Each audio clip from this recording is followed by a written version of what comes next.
क्या आपको पता है कि KGF 3 का हिंट हमें KGF 1 में ही दे दिया गया था, या फिर ये पागल आदमी ने रॉकी भाई को KGF दिलाने में हेल्प किया था? पता है क्या आपको ये सब? नहीं ना। So let's get on with the video, जहां मैं आपको KGF 1 के कुछ ऐसे ही हिडन डिटेल्स और थ्योरीज के बारे में बताऊंगा जिसे शायद आपने पहले कभी नहीं सुने होंगे, क्योंकि मुझे भी ये सारे डिटेल्स तभी मिले जब मैंने इस मूवी को 0.25x स्पीड में देखा। So here we go. Detail number 1, KGF के फर्स्ट सीन में जहां गवर्नमेंट रॉकी भाई और KGF के सीक्रेट को सीक्रेट रखने के लिए जिन बुक्स को जलाते हैं, वहां आप अगर थोड़ा ध्यान से देखो तो फिर आपको वहां एक नहीं टोटल 3 बुक्स देखने को मिल जाएगा, जिनमें से पहले बुक के ऊपर बेस्ड होकर बना था KGF 1, दूसरे के ऊपर बेस्ड होकर बना था KGF 2, और ये वाला थर्ड बुक एक फोरशैडोइंग था चैप्टर 3 के लिए, जिसको चैप्टर 1 में ही फोरशैडो करके दिखा दिया गया था। और यहाँ अभी तक लोगों को ये लगता है कि KGF के मेकर्स का पहले से चैप्टर 3 बनाने का कोई प्लान नहीं था, तो इस डिटेल के लिए तो एक लाइक बनता ही है। डिटेल नंबर 2, अपने माँ को बचाने के लिए रॉकी जब हॉस्पिटल में चिल्लर जमा करवाता है, या फिर मूवी में जब कभी चिल्लर दिखाने वाला कोई सीन आता है, तब मूवी में आज का नॉर्मल 1-2 रुपीज वाला चिल्लर ना दिखा के 90s के जमाने में जो चिल्लर चलता था ठीक सेम वही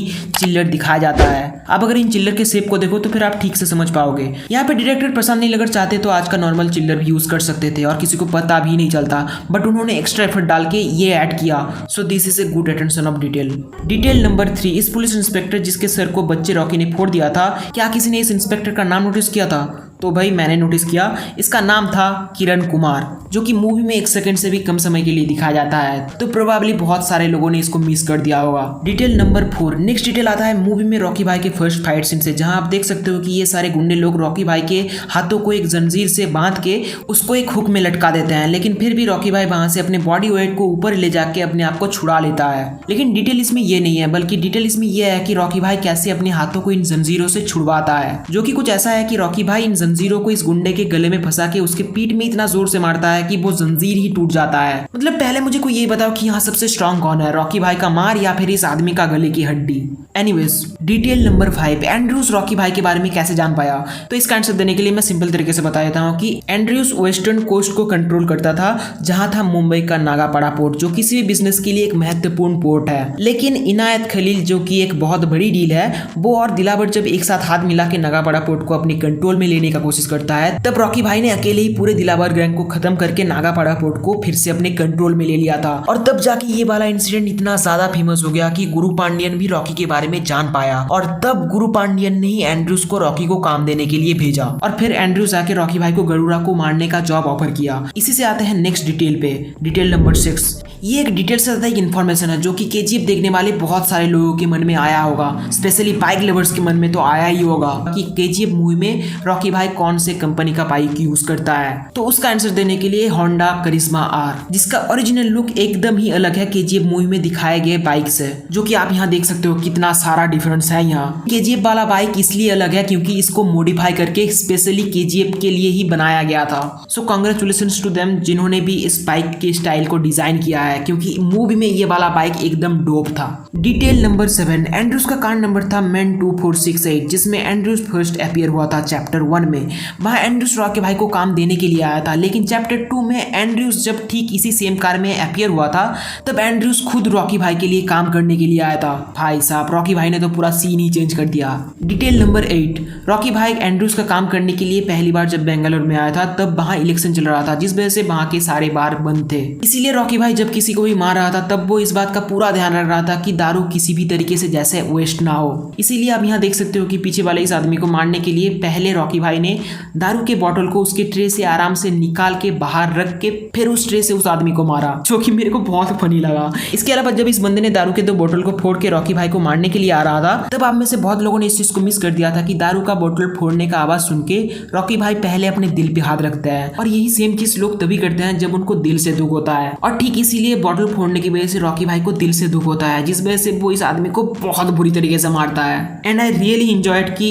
इसके पीटने को देख के ये वाला लड़की दारू के बोतल को सीधा करके रख देती है, जिसमें से दारू गिर रहा था। डिटेल नंबर 9, जब रॉकी इन गुंडों को मारता है, तब आप अगर थोड़ा ध्यान से देखो तो फिर रॉकी भाई के पंचेस के शॉकवेव से कैमरा भी शेक करने लगता है, जो डायरेक्टर के इस विजन को सपोर्ट करता है कि रॉकी भाई is not a gangster, he is a monster. Detail number 10, Rocky भाई यहाँ जब इस औरत को अपने बच्चे के साथ रोड क्रॉस करते हुए देखता है तब यहाँ रॉकी को इस औरत में अपना माँ देखने को मिलता है, क्योंकि रॉकी का माँ भी अपना पूरा लाइफ ठीक ऐसे ही सफर की थी। अब यहाँ डिटेल इसमें यह है कि इस औरत ने जिस कलर का चूड़िया पहना था मूवी में पहले ठीक इसी सेम कलर की चूड़िया रॉकी के माँ को भी पहनते हुए दिखाया गया था, जो डायरेक्टर शायद एक सिमिलरिटी दिखाने के लिए यूज किए होंगे, जिसको बहुत सारे लोगों ने मिस कर दिया होगा प्रोबेबली, तो मैंने बता दिया। डिटेल नंबर 11, रॉकी भाई यहाँ जब इस रोटी को अपने हाथों से उठा के इस औरत को देने जाता है तब आप अगर रॉकी भाई की उंगलियों के गांठों पे देखो तो फिर आपको वहां कुछ घाव देखने को मिल जाएगा जो कि ताजा थे, जो उसे यहाँ आने से पहले रीना के गुंडों से मारपीट करने के टाइम मिला था,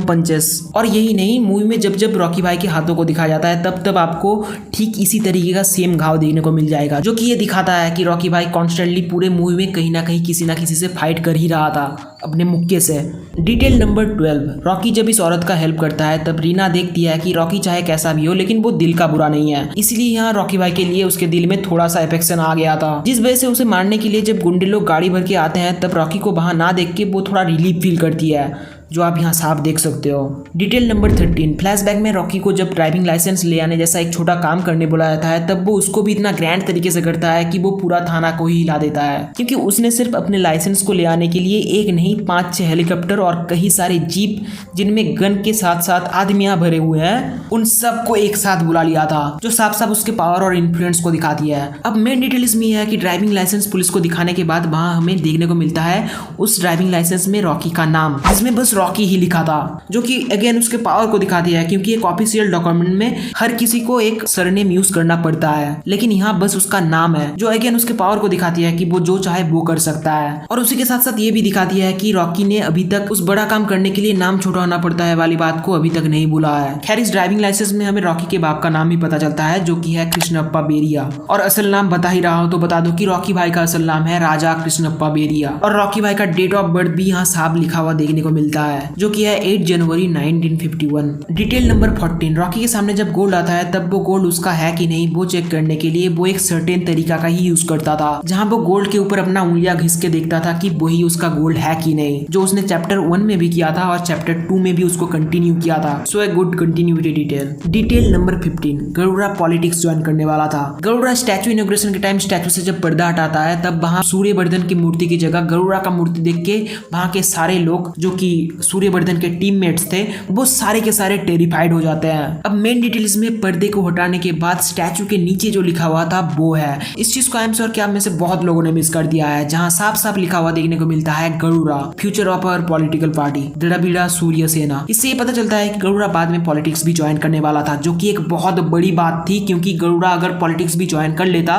तब उसके पास केजीएफ का पावर तो रहता ही, लेकिन उसके साथ साथ पॉलिटिक्स भी उसके अंडर हो जाता, जो उसको एक अनस्टॉपेबल फोर्स बना देता, और तब शायद उसे इनमें से किसी का भी जरूरत नहीं पड़ता। इसीलिए गरुड़ा केजीएफ का राज राज रखने के लिए इन सबको सॉर्डली मार देता, इंक्लूडिंग दैट पॉलिटिशियन गुरु पांडियन। पहले मुझे ये लगा था कि गुरु पांडियन ही गरुड़ा को अपने पार्टी में जगा देगा, जो कि खुद DYSS पार्टी का चीफ था, बट देन आई रियलाइज कि स्टैचू के नीचे जिस पार्टी का नाम लिखा हुआ था वो था द्रविड़ सूर्य सेना, जिसका शॉर्ट फॉर्म हुआ DSS पार्टी। तो इससे ये पता चलता है कि गरुड़ा अपना एक अलग पार्टी ही बनाने वाला था, तो इसीलिए गरुड़ा को इनमें से किसी का भी जरूरत नहीं था, तो सॉर्डली इन सबको ये मार देता, तो इसीलिए ये सारे लोग इतना ज्यादा टेरिफाइड थे। डिटेल नंबर 16, मूवी में कई बार हमें बैकग्राउंड में कुछ पुराने मूवीज के पोस्टर देखने को मिलता है, लेकिन मैंने गूगल में जब सर्च किया वो सारे के सारे बहुत पुराने मूवीज है, मतलब केजीएफ का टाइमलाइन जिस हिसाब से चल रहा था उससे भी कहीं पुराना मूवी था ये, तो इसीलिए मैं सोचा था कि ये सारे के सारे मूवी के कुछ एरर्स है, लेकिन थोड़ा रिसर्च करते हुए बाद में मेरे को पता चला कि पुराने जमाने में मूवीज को जो पुराने होते हैं अगर वो सक्सेसफुल रहता था, अगर ऑडियंस उन्हें पसंद करती थी, तो फिर ऑडियंस के डिमांड पे थिएटर का मालिक अपने थिएटर में उस मूवी को फिर से लगाते हैं, अगर ऑडियंस का डिमांड अच्छा रहा तो, और ज्यादा से ज्यादा ऑडियंस ग्रैब करने के लिए ही इन सारे पोस्टर को फिर से दीवारों में लगवाया जाता था। जैसे इस मूवी का ही एग्जांपल ले लो,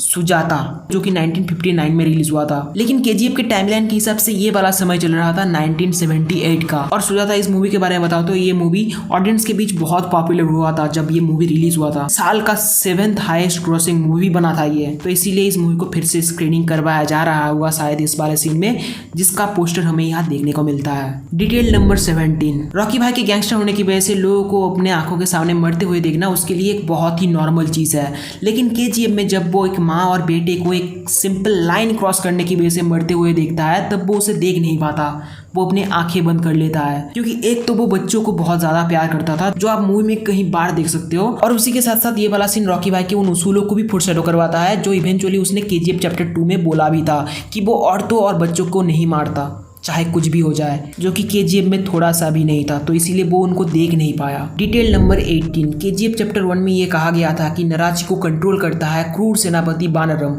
अब क्रूर का मतलब जो कि बहुत क्रूएल है, लेकिन आप लोगों में से बहुतों ने ये सोचा होगा कि इसने अपने नाम के जैसे उतना क्रूएल तो पूरे मूवी में कहीं पे भी नहीं हुआ। तो मैं आपको एक इंस्टेंस की याद करवा देता हूँ कि वो कितना क्रूएल है। जब इस लाइन को क्रॉस करने के लिए इस माँ और बेटे को मार दिया जाता है और उसका खबर जब वानरम के पास पहुंचता है, तब वो जो बोलता है ना, वो क्रूएल नहीं तो क्या है। यहाँ 2 लोगों का मरने का शोक मनाया जा रहा है, जिनमें से एक छोटा बच्चा था, लेकिन फिर ये क्या कह रहा है कि इनका खाना बंद करवा देना, जो ये साफ दिखाता है कि वो कितना ज्यादा क्रूएल था। डिटेल नंबर 19, इसको आप एक डिटेल से ज्यादा एक मूवी मिस्टेक समझ सकते हो। वो कुछ ऐसा है कि फ्लैशबैक सीन में जब रॉकी भाई अकेले ही एक बार में एक गन लेके पूरे गैंग को मारने चले जाते हैं, तब वो जो गन यूज करता है वो था M16A4, जो कि नॉर्मली ब्रश मोड में चलता है। जो पबजी खेलते हैं उनको पता होगा, लेकिन रॉकी भाई इस गन को यहाँ पूरा ऑटो मोड में चला रहे थे, जो कि एक मिस्टेक था मेरे हिसाब से। डिटेल नंबर 20, रॉकी भाई का लॉकेट जिसे उसके माँ ने दिया था। अब वो किसका था पता है? बजरंगबली का, जो बस एक मिली सेकेंड के लिए दिखा जाता है। तो फिर बहुत लोगों ने शायद इसको भी मिस कर दिया होगा,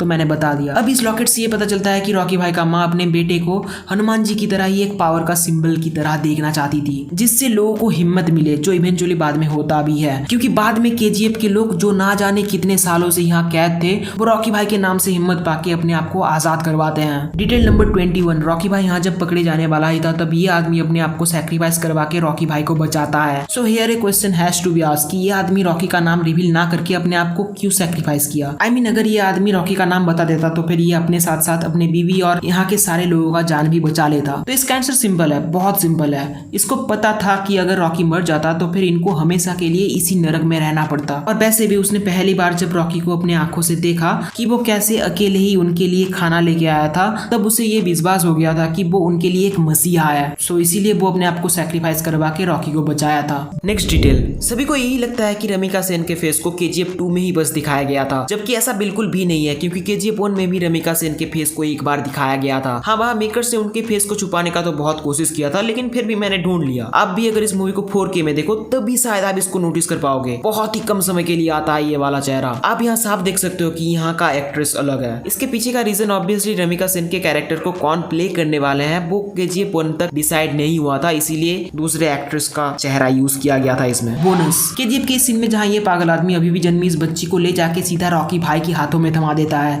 लेकिन सोचने वाली बात यहाँ ये है कि वहाँ तो और भी बहुत सारे लोग थे, तो फिर वो उस बच्ची को रॉकी को ही क्यों थमाता है, असाइड फ्रॉम कि वो मूवी का मेन हीरो है। तो इसका मेन रीजन ये है कि इस पागल आदमी के डिल्यूजन पने की वजह से ले लो या फिर इसके पागल पने की वजह से ले लो, उसके हिसाब से वो बच्ची रॉकी के पास ही सबसे ज्यादा सेफ था, क्योंकि वो रॉकी भाई को एक मसीहा की तरह ही देख रहा था पहले दिन से। जिस वजह से केजीएफ जैसी एक जगह जहाँ के लोग नरक में रह रहे थे, जहाँ सभी होपलेस थे, वहाँ एक होप, एक आशा का किरण पाने के लिए वहाँ के सारे नॉर्मल लोग भी ये जानते हुए भी कि ये पागल है, फिर भी उसके बातों पे आ गए कि ये उनके लिए मसीहा है। लेकिन मेन डिटेल इसमें यह है कि ये पागल आदमी ही रॉकी भाई के केजीएफ में राज करने का मेन रीजन बना था। आई मीन जरा सोच के देखो कि अगर रॉकी बस ऐसे ही गरुड़ा को मार देता तो क्या ये लोग रॉकी के लिए ऐसे ही मर जाने के लिए तैयार हो जाते? नहीं ना। So what I am trying to say is कि इस पागल आदमी ने ही पहली बार रॉकी को लोगों के लिए एक मसीहा की तरह प्रेजेंट किया, जो कि बटरफ्लाई इफेक्ट की तरह छोटे छोटे इंस्टेंट से, जैसे लोगों के लिए खाना लाना, लोगों का हेल्प करना, इन सबसे और भी दृढ़ होता गया। और एकदम फाइनल पॉइंट पे आके रॉकी ने जब गरुड़ा का सर उसके धड़ से अलग किया, तब जाके लोग रॉकी के लिए मर जाने के लिए तैयार हो गए थे। इसको आप एक डिटेल से ज्यादा एक ऑब्जर्वेशन कह सकते हो। बोनस नंबर 2, आप अगर केजीएफ 1 को ध्यान से देखे हो तो वहाँ आपको अफ्रीका से गोल्ड ले आने का मेंशन सुनने को मिल जाएगा। उसे यकीन हो गया कि सोना अफ्रीका से नहीं आ रहा था। अब भले ही केजीएफ 1 में अफ्रीका से गोल्ड नहीं ले आया गया था, बट उस मूवी में कुछ ऐसे हिंट जरूर थे जो हो सकता है कि बाद में जाके सलार से कनेक्ट हो जाए। And the hint is Africa. Salaar का अगर टीजर आप देखो तो फिर वहां जिन लोगों को दिखाया गया है, not trying to be racist, लेकिन उनको देख के ऐसा लगता है कि वो अफ्रीका से हैं, और शायद सलार का half of the story Africa में ही बेस्ड होने वाला है। टीजर को देख के तो यही लगता है। मैंने इसके बारे में अपने सलार के डिटेल वाले वीडियो में अच्छे से कहा था, सो आप चाहो तो उस वीडियो को देख सकते हो, एंड स्क्रीन में मिल जाएगा आपको। खैर अभी मेन पॉइंट पे आए तो केजीएफ 2 के पोस्ट क्रेडिट सीन में ये कहा गया था कि रॉकी टोटल 16 देशों में क्राइम कर चुका है, इंक्लूडिंग USA। 1978 से लेकर 1981 तक 16 देशों में रॉकी ने बहुत क्राइम्स किए हैं, including USA. And for Rocky crime वो इसलिए करता है क्योंकि उसे बनना है सबसे ज्यादा अमीर। So what do you think, उसके पास जब पावर के साथ साथ अफ्रीका में सोना होने का जानकारी भी होगा तो वो क्या करने वाला है? ऑफ कोर्स उसे हत्या आएगा, है ना, जैसे उसने केजीएफ के साथ किया था। So what I am trying to say इसकी रॉकी द्वारा जिन 16 देशों में क्राइम करने का मेंशन केजीएफ 2 में किया गया था, उन देशों में से एक अगर यूएसए हो सकता है तो दूसरा अफ्रीका का कोई दूसरा कंट्री क्यों नहीं हो सकता? And just for the reference बता दूं कि अफ्रीका के अल्जीरिया में सबसे ज्यादा गोल्ड पाया जाता है। सो ऐसा हो सकता है कि रॉकी भाई वहां पे ही सबसे ज्यादा बिजनेस करता था अपने गोल्ड का। एंड ऑफ कोर्स किसी जगह को हथियाना जितना मुश्किल है, उससे कहीं ज्यादा उसे कंट्रोल में रखना है। तो ऐसा हो सकता है कि इंडिया के गोल्ड को तो वो अकेले संभाल लेगा, बट दूसरे देशों के लिए तो उसे जरूरत पड़ेगा कुछ उसी के जैसे मॉन्स्टर्स का जो उसके अंडर रह के काम कर सके। अब it's just theory by the way, but मैंने इस चीज को इसलिए कहा क्योंकि केजीएफ 1 में ही अफ्रीका का मेंशन सबसे पहली बार हुआ था। So you get the idea. So with this I conclude my video. आपको इन सारे डिटेल में से कौन सा वाला डिटेल सबसे ज्यादा बेस्ट लगा वो आप कमेंट में बताना। इसके अलावा आपको अगर ये वीडियो पसंद आया है तो फिर इस वीडियो को प्लीज एक लाइक करना, चैनल को सब्सक्राइब करना अगर नए हो तो। वैसे आपका अगर रिस्पॉन्स अच्छा रहा ऐसे डिटेलिंग वाले वीडियोस पे तो फिर मैं इसका एक नेक्स्ट पार्ट भी लाऊंगा, तो वीडियो को लाइक और अपने दोस्तों से शेयर जरूर करना। बाकी मैं मिलता हूँ आप लोगों से नेक्स्ट वीडियो में, तब तक के लिए बाय।